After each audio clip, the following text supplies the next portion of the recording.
இன்னும் சினிமாத்தனமாகவே பேசிக் கொண்டிருக்கிறார். ரசிகர்களையும் சினிமாக்காரர்களாகவே வைத்திருப்பதில் மகிழ்ச்சி காண்கிறார். அவர்கள் தொண்டர்கள் மாதிரியே அங்கே வந்தவர்கள் பெரும்பாலும் ஒரு பிஹேவ் பண்ணல. உங்களுடைய பொது வாழ்க்கை கொண்ட பிறகு தனி வாழ்க்கையும் கூர்ந்து படிக்கப்படும். ஆகவே நீங்க அதெல்லாம் பிரித்து பார்க்க முடியாது. நீங்க போய் ஒரு பிரதமரையும் முதலமைச்சரையும் இல்ல பிரதமரையும் முதலமைச்சரையும் பேசிய விதம் என்பதே வன்மையான கண்டனத்துக்குரியது. கொள்கை தலைவர்னு கொண்டாடினீங்க, பெரியார், அஞ்சலி அம்மாள், அம்பேத்கர் அப்படிலாம் சொல்லி இப்ப என்ன பண்றீங்க? பூ போட்டு அவங்கள பொத்து நிக்கல போட்டார். இப்ப திடீர்னு அண்ணாதி எம்ஜிஆர் பூ பிடிச்சிட்டேன். விஜயகாந்த் பெயரை தயவு செய்து பயன்படுத்தாதீர்கள். உங்கள் அரசியலுக்கு அவரை உபயோகப்படுத்தாதீர்கள். உங்கள் சொந்த செல்வாக்கில் ஓட்டு வாங்க பாருங்கள். விஜய் பேச்சு அர்த்தமற்ற பேச்சு, சொரத்தில்லாத பேச்சு, ஆணவ பேச்சு. 77 திரும்பாது, ஒன்றும் திரும்பாது. 26ல அப்படி டிசைடிங் ஃபேக்டரா இருக்க மாட்டாரா? அவர் he may be a spoiler. அந்த வழக்கப்படி இப்போதைய அதிமுகவின் பொதுச் செயலாளராக இருக்கக்கூடிய திரு எடப்பாடி பழனிசாமி தான் முதலமைச்சர் வேட்பாளர். இதுல ஏன் பாரதிய ஜனதா அறிவிக்காமல் இருக்கிறது? அதே மாதிரி ஏன் கூட்டணி ஆட்சி என்று பேசுகிறது? அதிமுக மௌனம் காக்கிறது. இது வேறு ஏதாவது நோக்கம் இருக்கிறதா என்கிற கருத்துக்கள் எல்லாம் அதிகமாக பேசப்பட்டதன் காரணமாக மாற்றப்பட்ட பிறகும் அவர் தனித்தே இருக்கிறார் என்பது போல செய்திகள் விதைக்கப்படுகின்றன. ஜனவரியில புது கட்சி ஆரம்பிக்கிறார்களா?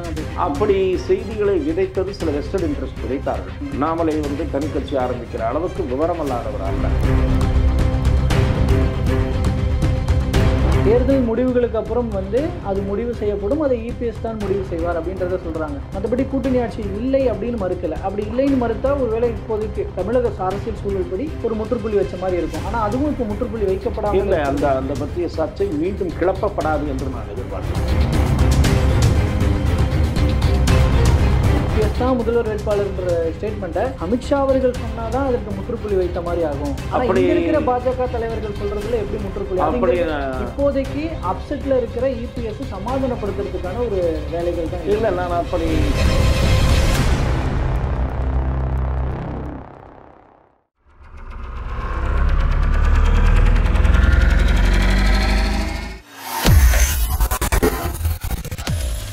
வேலை வேண்டுமா?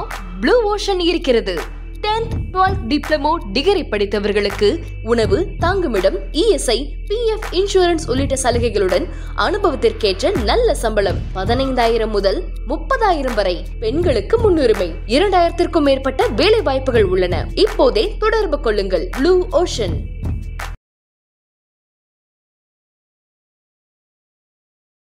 ஐத்தமிழர்கள் அனைவருக்கும் அன்பு வணக்கம். இன்றைய சிறப்பு நேர்காணலில் நம்மோடு இணைந்திருப்பவர் மூத்த பத்திரிகையாளர் திரு துக்ளக் ரமேஷ் அவர்கள். அவரிடம் தற்போது பேசுபொருளாக இருக்கிற முக்கியமான அரசியல் விவகாரங்கள் குறித்து பேசலாம். வணக்கம் சார். வணக்கம். விஜய் அவர்கள் சமீபத்தில் மாநாட்டில் பேசும்பொழுது குறிப்பாக பாஜக பற்றி பேசின விஷயம், தாமரை இலையில தண்ணீர் கூட விட்டது தமிழக மக்கள் எப்படி விட்டுவார்கள், நீங்க தமிழ்நாட்டுக்கு ஓர வஞ்சனையாக தான் செயல்படுறீங்க அப்படிங்கிற கருத்துக்கள் எல்லாம் பதிவு பண்ணியிருந்தாரு.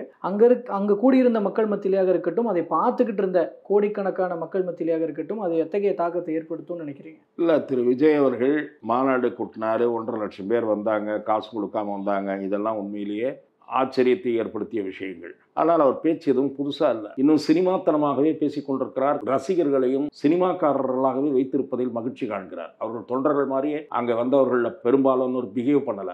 ஒரு அரசியல் கூட்டம் மாதிரி அந்த கூட்டம் நடந்தது. விசில் அடிச்சுட்டு ஓடி தூக்கி போட்டு பவுன்சரை வச்சு கீழே தூக்கி போட்டு வீசி மரியாதை இல்லாமல் தொண்டர்களை நடத்தி, தொண்டர்களாகவே அவர் பயிற்சி தரல. ரசிக மனநிலையிலேயே அந்த தொண்டர்கள் இருக்கிறார்கள். இவரும் பேச்சு சினிமா மாதிரி தான் இருக்கு. கிளைமேக்ஸ் சீன்ல பேசுற மாதிரி சினிமா வாசனம் பேசுறாரு.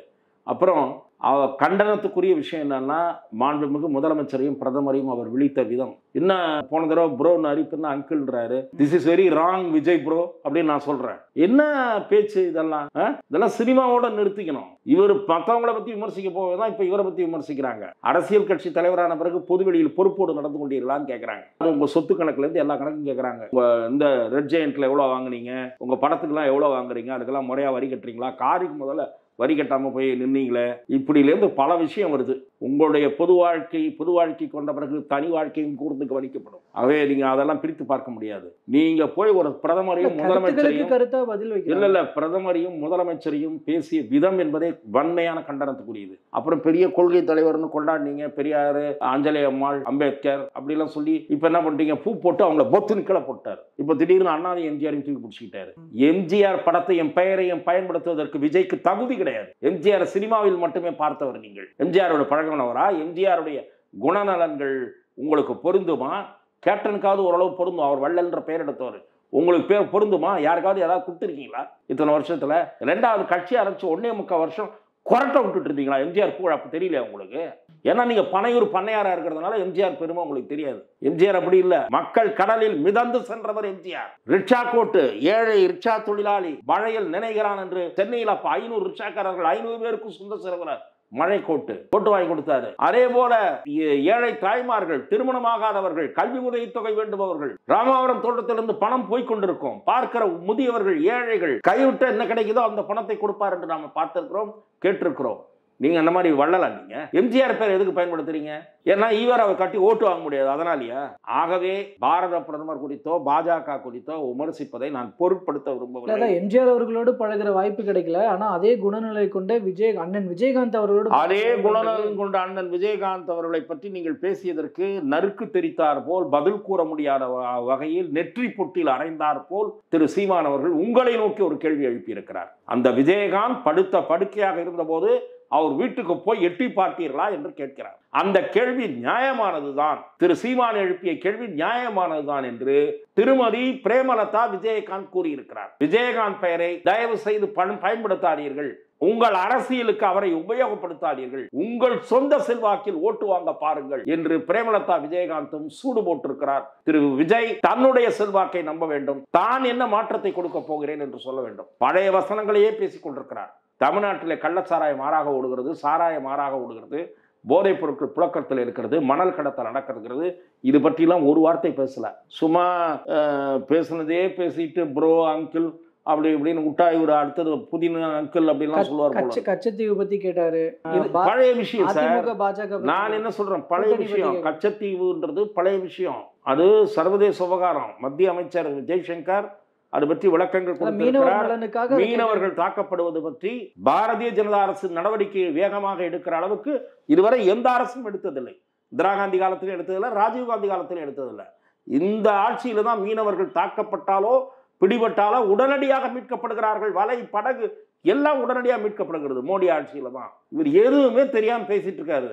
இதாவது திருவிளையாடல் படம் மாதிரி மண்டபத்தில் எழுதி கொடுத்தது யாரோ எழுதி கொடுத்தது இங்கே படிச்சியான்ற மாதிரி, யார் எழுதி கொடுத்தாங்கன்னு தெரில. எழுதியவன் ஏட்ட கெடுத்தான், பாடினவன் பாட்டை கெடுத்தான்ற மாதிரி கதையா இருக்கு விஜய் பேச்சு. அர்த்தமற்ற பேச்சு, சொரத்தில்லாத பேச்சு, ஆணவ பேச்சு. 77 திரும்பாது, ஒன்றும் திரும்பாது. 26ல அப்படி டிசைடிங் ஃபேக்டரா இருக்க மாட்டாரா? அவர் he may be a spoiler. சில என்னென்ன தொகுதியில் யாரை ஸ்பாயில் பண்ணுவாருன்னு தெரியாது. அவர் ஏதாவது சில இடங்களில் வெற்றி பெற வேண்டுமானால் அவருக்கு 2 கட்சியாவது சேரணும். 1-2 கட்சி சேர்ந்தாதான் அவர் தொகுதிகளின் நம்பரையே பார்க்க முடியும், தனியாக நம்பர் பார்க்க முடியும் என்று எனக்கு தோணும். கூட்டணி ஆட்சின்னு சொல்லியிருக்காரு. எல்லாம் சொல்லலாம் சார், நமக்கு என்ன வாய்க்கு என்ன பூட்டா சாவியா? கூட்டணி ஆட்சி அமைப்பேன், தனித்த ஆட்சி அமைப்பேன், என்ன வேணா சொல்லுங்க. வாய்ப்பு இருக்கிறதா? வரமாட்டார்களான்னு கேட்கிறேன். நான் களத்திற்கு சென்ற சில நண்பர்களிடம் பேசிய வரை தமிழ்நாட்டில் நகர்ப்புறங்களில் விஜய்க்கு செல்வாக்கு இருக்கிறது. இளைஞர்கள் மத்தியில், நாட் முதியவர்கள் இல்லை. பார்ட்டியை கிராஸ் பண்ணிட்டா அங்க கிடையாது. பார்ட்டி 35 கீழே தான் அவர் செல்வாக்கு இருக்கிறது. கிராமப்புறங்களில் இல்லை. கிராமப்புறங்களில் இன்றைக்கும் உதயசூரியனும் இரட்டைலையும் தான் வலுவாக இருக்கிறது. அதிமுக பாஜக கூட்டணி தொடர்பான விஷயத்துல அமித்ஷா அவர்கள் ரீசெண்டா பேசிட்டு இருக்கும் போதெல்லாம் இபிஎஸ்ஐ குறிப்பிட்டு பேசவே இல்லை அப்படிங்கிற ஒரு விஷயம் இருந்தது. அவருடைய வருகைக்கு பின்பாக ஒரு மாறுதல் தென்படுகிறது. அதாவது இங்க இருக்கிறவங்க கூட கூட்டணி ஆட்சி இப்படிலாம் பேசிட்டு இருக்கும் போது முதல்வர் வேட்பாளர் யாருன்றது பெருசா பேசாத சிச்சுவேஷன்ல தற்போது எடப்பாடி பழனிசாமி தான் முதலமைச்சர் வேட்பாளர். குறிப்பாக அவருக்கு எதிராக கருத்துக்கள் தெரிவிச்சுட்டு இருந்தா அண்ணாமலை அவர்களே பேசியிருக்கிறார். அப்புறம் நயினா நாகேந்திர அவர்களும் பேசியிருக்கிறாங்க. ஸோ இந்த மாற்றத்தை எப்படி எடுத்துக்கிறது? பாஜக இப்போ எப்படி பார்க்குறாங்க இந்த விவகாரத்தை? அதில் ஏதாவது மாற்றம் தென்படுது? அண்ணா திராவிட முன்னேற்றக் கழக பாரதிய ஜனதா கூட்டணி முழுமையாக ஒரு ஜெல்லாகவில்லை. முழுமையாக அந்த இணைந்து செல்லும் போக்கு இல்லாமல் கருத்து வேறுபாடு இருக்கிறதோ என்கிற செய்திகள் தொடர்ந்து வெளிவந்து கொண்டிருந்தன. குறிப்பாக கூட்டணி ஆட்சியைத்தான் பாரதிய ஜனதா விரும்புகிறது என்று திரு அமித்ஷா அவர்களுடைய கருத்துக்கள் வாயிலாக ஒரு எண்ணம் பரவியது. அது தவிர நியாயமாக பொதுவாக தேர்தல் முடிந்த பிறகுதான் ஒருவரை ஒரு கட்சி முதலமைச்சர் யார் என்று முடிவு செய்யும். அந்த அணியோ கட்சியோ வெற்றி பெற்ற பிறகுதான் சட்டமன்ற உறுப்பினர்கள் கூடிதான் முடிவு செய்வார்கள். அது பாரதிய ஜனதாவில் அது ஒரு வழக்கமாகவே இருந்திருக்கிறது. உங்களுக்கு தேர்தலின் போதுதான், நாடாளுமன்ற தேர்தலின் போதுதான் யார் பிரதமர் என்கிற அந்த முகம் முன்னிறுத்தப்பட வேண்டும் என்ற கருத்து இருக்கிறதை தவிர, சட்டமன்ற தேர்தலில் அவர்கள் பெரும்பாலான மாநிலங்களில் முதலமைச்சர் வேட்பாளரை சொல்லாமல் தான் பாரதிய ஜனதா பல நேரங்களில் தேர்தலை சந்தித்து வருகிறது.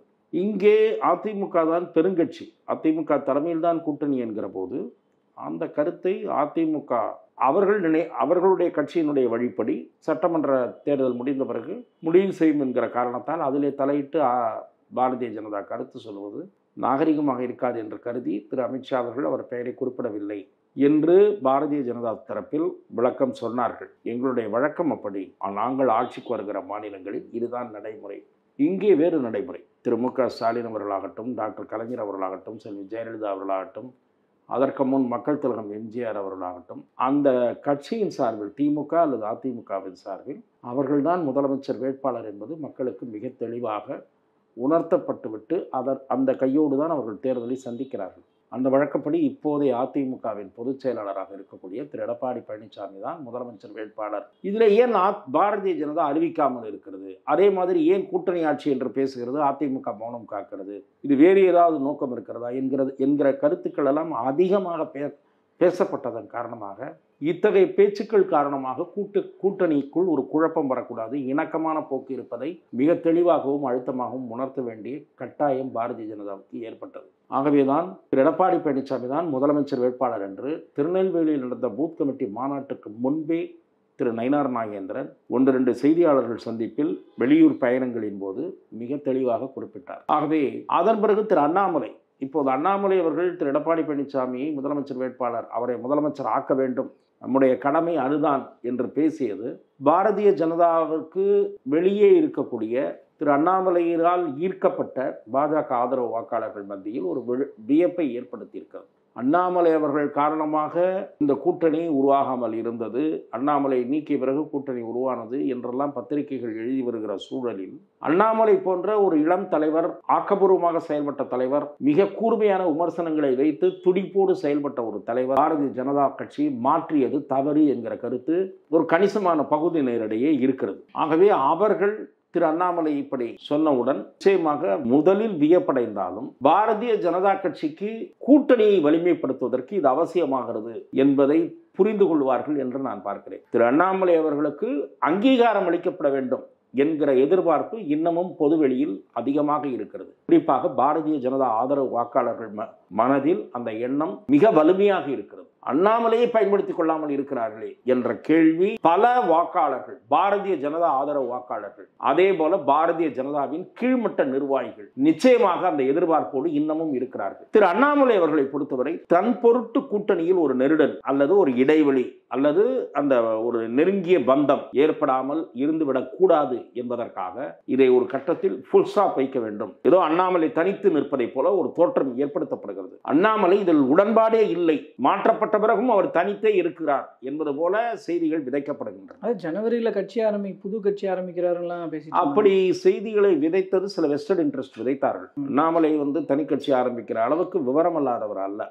மேலும் ஐபிஎஸ் பதவியில் அவர் நீடித்திருந்தால் அடுத்த சில ஆண்டுகளில் டிஜிபி பதவியை தொட்டிருப்பார் என்கிற அளவுக்கு மிக திறமையாக செயல்பட்டு வந்த ஒரு அதிகாரி அந்த பதவியை வேண்டாம் என்று சொல்லிவிட்டு பொது வாழ்க்கைக்கு வருகிறார், பாரதிய ஜனதாவை தேர்ந்தெடுக்கிறார் என்று சொன்னால் பாரத பிரதமர் நரேந்திர மோடி அவர்கள் மீது இருக்கக்கூடிய மிகப்பெரிய ஈர்ப்பு, அவரே ஒரு சில நேர்காணல்களில் இதை வெளிப்படுத்தி இருக்கிறார். பாரத பிரதமர் மீது இருக்கக்கூடிய ஈர்ப்பு, பாரதிய ஜனதா கட்சியினுடைய சித்தாந்தங்கள் மீது ஏற்பட்ட ஈர்ப்பு, இதுதான் திரு அண்ணாமலை அவர்கள் பொது வாழ்க்கையில் ஈடுபட காரணம். அவர் ஒரு ரோல் மாடலாக திரு மோடி அவர்களை பார்க்கிறார். ஆகவே திரு அண்ணாமலை தனி கட்சி தொடங்குவார் என்று வதந்திகள் புறப்பட்ட போது நான் மிக தீர்மானமாக அதை நம்பவில்லை. ஓரிரு நேர்காணல்களில் அதை நான் மறுத்தும் நிராகரித்தும் பேசியிருக்கிறேன். இப்போது ஏற்கனவே திரு அண்ணாமலை தெளிவுபடுத்தியதை போல ஒரு பாரதிய ஜனதா கட்சியினுடைய காரியகர்த்தாவாக கட்சியினுடைய முடிவை நான் கட்டுப்படுவேன் என்று அவர் ஏற்கனவே சொல்லி இருக்கிறார். அதைத்தான் செயல்படுத்தியும் காட்டியிருக்கிறார். கட்சிக்குள்ளும் கூட்டணிக்குள்ளும் குழப்பம் ஏற்படக்கூடாது என்பதற்காகவே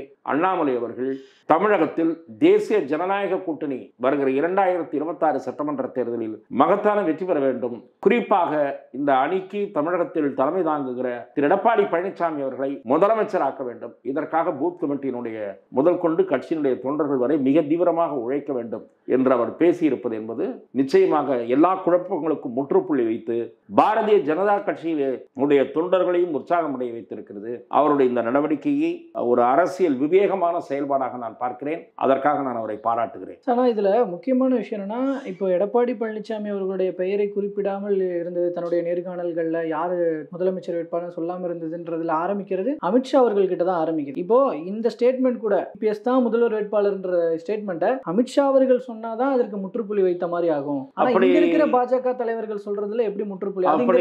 இப்போதைக்கு அப்செட்ல இருக்கிற இபிஎஸ் சமாதானப்படுத்துறதுக்கான ஒரு வேலைகள் தான். இல்லை, நான் அப்படி பார்க்கவில்லை. திரு அமித்ஷா சொன்னால்தான் இது இறுதியானது என்று நான் கருதவில்லை. தமிழகத்தில் இருக்கக்கூடிய பாரதிய ஜனதாவோடு தான் அஇஅதிமுக உடன்பாடு செய்ய போகிறது. அகில இந்திய தலைமை வழிகாட்டுதலின்படி தமிழக பாரதிய ஜனதா செயல்படும் என்றாலும் உடன்பாடு எட்டப்பட போவது தமிழக பாஜக அமைக்கக்கூடிய அகில இந்திய பாஜகவால் அறிவிக்கப்படக்கூடிய தமிழக பாஜகவினரை கொண்ட குழுவுடன் தான் அதிமுக குழு பேச்சுவார்த்தை நடத்தும். தேர்தல் ஏற்பாடு என்பது அப்படியாகத்தான் நடைபெறும். ஆகவே திரு நரேந்திர மோடி அவர்களோ திரு அமித்ஷா அவர்களோ எப்போது வேண்டுமானாலும் இந்த கருத்தை பேசலாம் அல்லது பேசாமலும் இருக்கலாம். அதற்காக திரு எடப்பாடி பழனிசாமி முதலமைச்சர் வேட்பாளர் இல்லை என்று ஆகிவிடாது. திரு எடப்பாடி பழனிசாமி தான் இந்த அணியின் வேட்பாளர் என்பதை மாநில தலைவர் உறுதிப்படுத்தியிருக்கிறார். மத்திய இணையமைச்சர் திரு முருகன் உறுதிப்படுத்தியிருக்கிறார். இனிமேல் வரப்போகிற மத்திய அமைச்சர்களும் அது பற்றி பேசுவார்கள். ஆகவே அந்த பிரச்சனையில் குழப்பம் இருப்பதாக நான் பார்க்கவில்லை. இங்கே முதல்வர் வேட்பாளருக்கு முன்னாடி ஒரு குழப்பம் இருந்தது அப்படின்னு பார்த்தா அந்த கூட்டணி ஆட்சி அப்படிங்கிறது தொடர்பானது தான். இப்போ இதுலேயும் கூட ஒரு முற்றுப்புள்ளி வைக்கப்படுகிறது நயினார் உள்ளிட்டோர்களுடைய பேச்சின் மூலமாகன்னு பார்த்தாலும் அதுலேயும் ஒரு பாயிண்ட் வைக்கிறாங்க. தேர்தல் முடிவுகளுக்கு அப்புறம் அது முடிவு செய்யப்படும், அதை இபிஎஸ் தான் முடிவு செய்வார் அப்படின்றத சொல்கிறாங்க. மற்றபடி கூட்டணி ஆட்சி இல்லை அப்படின்னு மறுக்கலை. அப்படி இல்லைன்னு மறுத்தா ஒருவேளை இப்போதைக்கு தமிழக அரசியல் சூழல் படி ஒரு முற்றுப்புள்ளி வச்ச மாதிரி இருக்கும். ஆனா அதுவும் இப்ப முற்றுப்புள்ளி வைக்கப்படாமல் இல்லை, அந்த பற்றிய சர்ச்சை மீண்டும் கிளப்பப்படாது என்று நான் எதிர்பார்க்கிறேன். அதாவது பாரதிய ஜனதா கூட்டணி ஆட்சி என்று மீண்டும் பேசாது என்று நான் நம்புகிறேன். ஏனென்றால் இந்த பிரச்சனைகளை எல்லாம் உள்ளடக்கிதான் சமீபத்தில் பாரதிய ஜனதா கட்சியினுடைய மையக்குழு கூட்டத்தில் இவையெல்லாம் விவாதிக்கப்பட்டிருக்க வேண்டும் என்று நான் நம்புகிறேன். ஏனென்றால் கோர் கமிட்டி தான் அந்த பார்ட்டியினுடைய தேசிய அளவிலும் சரி தமிழக அளவிலும் சரி வெவ்வேறு மாநிலங்களிலும் சரி அந்தந்த மாநிலங்களில் எடுக்கப்படுகிற அரசியல் முடிவுகளை முடிவு செய்வது என்பது core committee on the advice of the high command. ஆகவே கோர் கமிட்டியில் பல பிரச்சனைகள் பேசப்பட்டிருக்கும். அதிலே நிச்சயமாக கூட்டணி ஆட்சி என்கிற கருத்தின் காரணமாக ஏற்பட்டிருக்கக்கூடிய குழப்பம், பத்திரிகைகள் திசை திருப்புவது, எதிர்க்கட்சிகள் அதை பயன்படுத்திக் கொள்வது, இவை குறித்தெல்லாம் நிச்சயமாக பேசப்பட்டிருக்க வேண்டும். அதன் பிறகுதான் இது தவிர்க்கப்படுகிறது என்று நான் பார்க்கிறேன். ஆகவே கூட்டணிக்கு ஆட்சி என்கிற ஒரு சர்ச்சையை எழுந்ததல்லவா, அந்த சர்ச்சைக்கு முற்றுப்புள்ளி வைக்கப்பட்டு விட்டதாகவே நான் அதை பார்க்கிறேன். ஓகேங்க சார். ஸோ பொறுத்திருந்து பார்ப்போம். தற்போது வரைக்கும் பல்வேறு அரசியல் நிகழ்வுகள் சார்ந்த உங்களோட பார்வைகளையும் கருத்துக்களையும் பகிர்ந்து கொண்டமைக்கு நன்றி சார். வாய்ப்புக்கு நன்றி.